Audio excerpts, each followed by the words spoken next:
परिवर्तन सिर्फ इतना है कि यहाँ पर न्याय से भागा जा रहा है, ये स्पष्ट है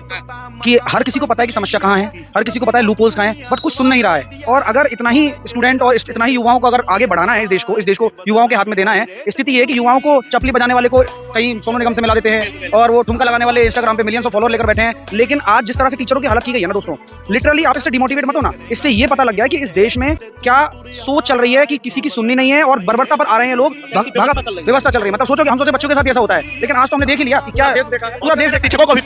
बहुत जगह। और मतलब इन्होंने को ये समझ में नहीं आ रहा कि आप शांतिपूर्ण तरीके से बात कर लो या कैसी बात कर लो, जबकि हमने किसी स्टूडेंट को बुलाया भी नहीं था।